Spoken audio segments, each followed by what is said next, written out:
There's a tree on my house.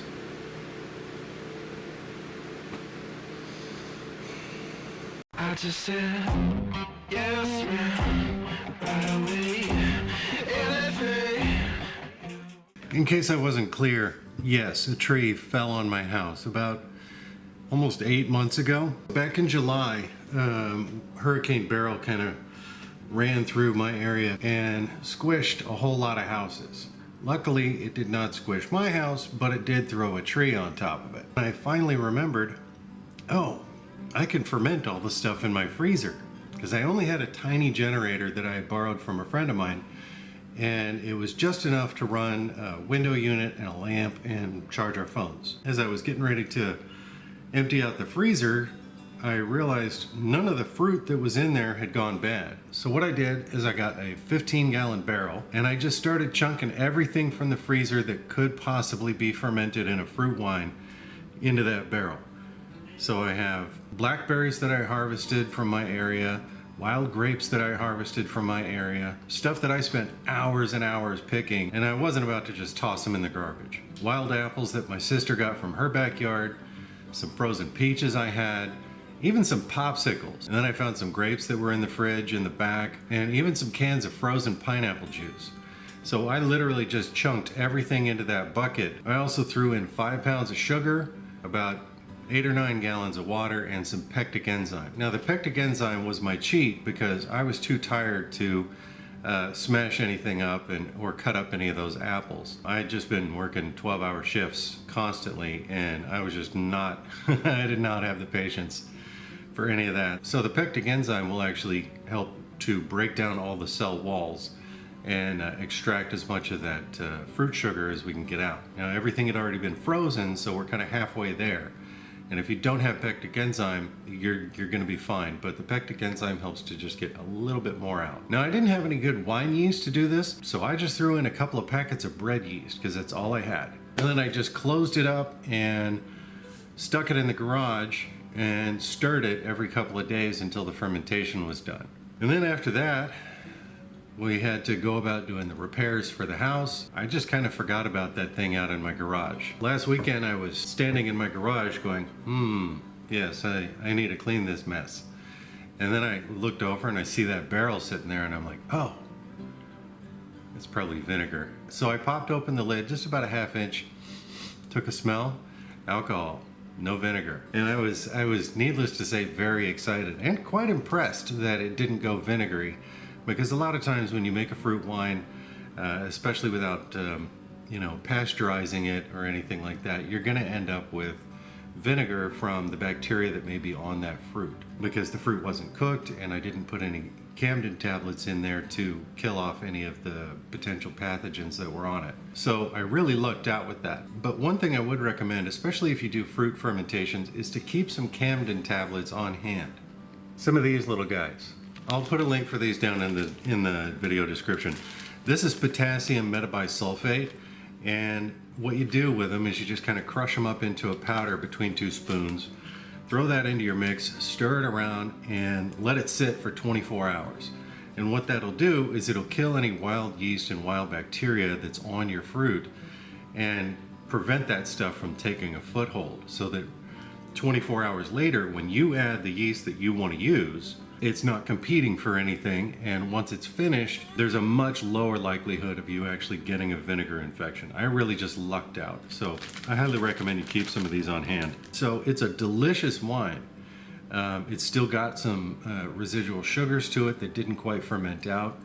Not a lot, just a tiny bit, so it's not super dry, but it's really murky, and I didn't want to try and decant all that stuff into other vessels and then let it settle and then decant it again to let it settle again. I just didn't really want to mess with all that. So I figured, what if all this gets turned into brandy? Hypothetically.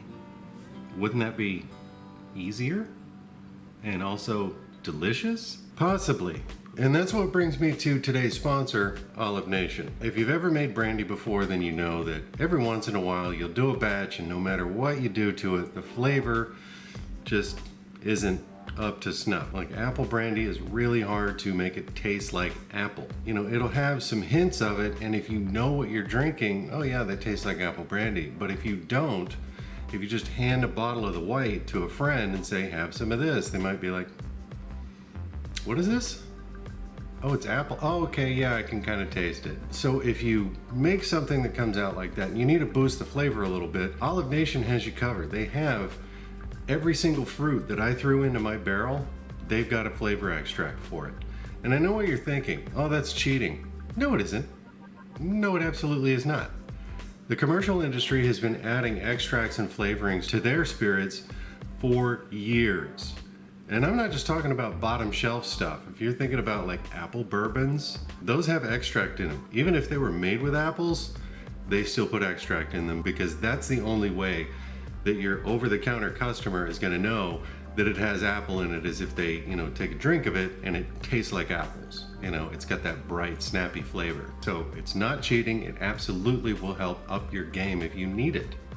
There's no shame in it whatsoever. I've done it. And to go along with the brandy that we're working on right now, they've got an apple extract, grape extract, berry extracts, peach extract, and pineapple extract, plus hundreds of others that you can't even think of.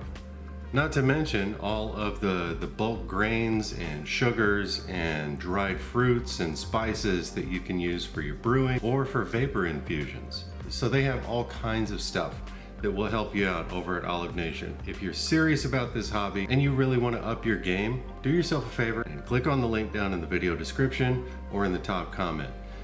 Use the coupon code down there so you can get a big fat discount on anything that you buy on the site.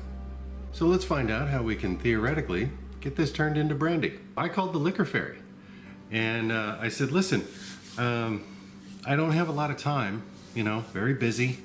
Can you take care of this for me? And the liquor fairy was like, hey man, I'm really busy too. So we came up with a solution, and that solution was to use the My Vodka Maker Plus that my buddy LaFrost gave me months and months ago. So we've tested this before. The liquor fairy ran it on some rum that came out spectacular.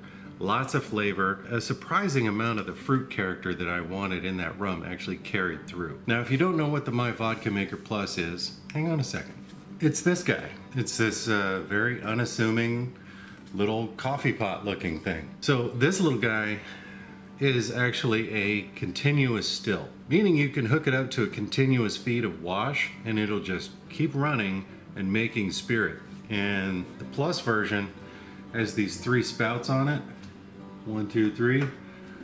That is your heads, hearts, and tails. It makes the cuts for you. On the back, it's got a waistline, a feed line with a little peristaltic pump, and a vent and another vent. Basically, you just turn the thing on and then log into it with your phone and tell it what you want it to do, and it makes alcohol. Quite frankly, it's fantastic.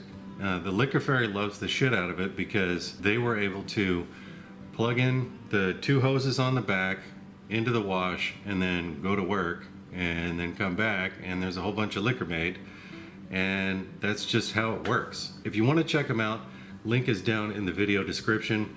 The My Vodka Maker Plus makes flavored spirits and unflavored, so it makes vodka and then whiskey, brandy, and rum. The liquor fairies had a chance to test it on whiskey and rum and now brandy, and let me tell you, the flavors that it's able to bring through with literally no tweaking in the program, they're quite frankly astonishing. Fair warning, it's a lot slower than running a regular pot still or a column still. If you're running a pot still or a column still, you have to sit there and baby it for 6-8 hours and then clean up and all that stuff. With this thing, it's gonna take days. It takes days because it does drops at a time, because it's a very slow process. This is an air-cooled machine and it's an entire still all in here. So it does fractions at a time, but it never stops. It'll either run for 12 or 24 hours at a time before you have to restart it.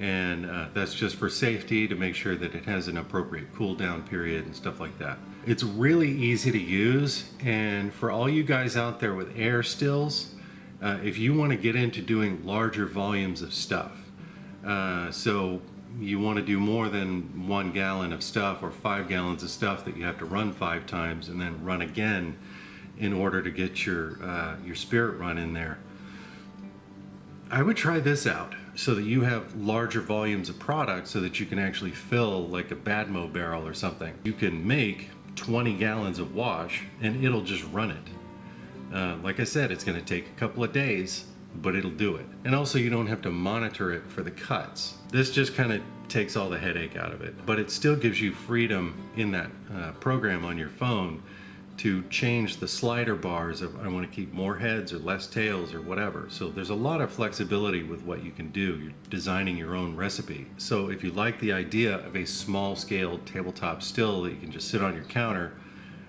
but you'd like to do larger volumes, check out the My Vodka Maker. Okay, so before we finish up, I just want to thank all of my Patreon supporters. You guys have been incredibly patient with me and very supportive and very helpful, especially over the hurricane thing and all the other stuff that you guys know about. So I am grateful for all of you guys down here and anybody that's not listed.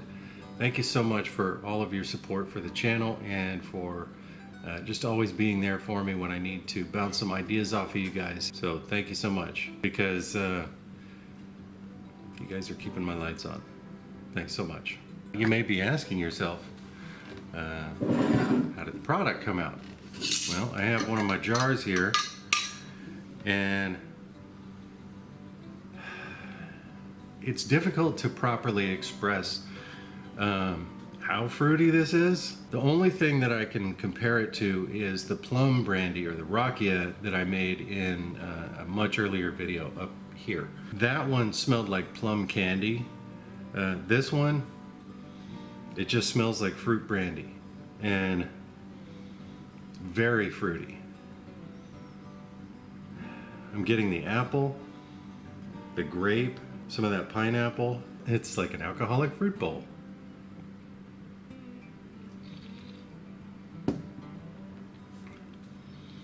And holy shit, it's smooth. Having trouble with my words. It's just surprising. It's surprising how much flavor came through. You wouldn't expect something made with, 5 or 6 different kinds of fruit and made with bread yeast and then sat in the garage for almost 8 months to be probably one of the best brandies I've ever had. I mean, this is definitely something you want to share with your friends. All right, so I know this was kind of a weird one, but hope you enjoyed the video. Hope you learned something about hurricane and storm and blackout preparedness. Can't help you out with all the meat that you may have in your freezer, but you can ferment stuff in the most primitive surroundings possible and still make something that you can later do more with. Either bottle it as is for beers and wines, or hypothetically, distill it into something delicious as well. So do me a favor and hit the like button if you enjoyed the video. And if you want to see more content like this, do me a favor and hit the subscribe button and the little bell icon right next to it so you get notified whenever I post new content. And if you have any of your own hurricane survival stories, please post them below because I'd love to read them. All right, thanks for watching. Talk at you later.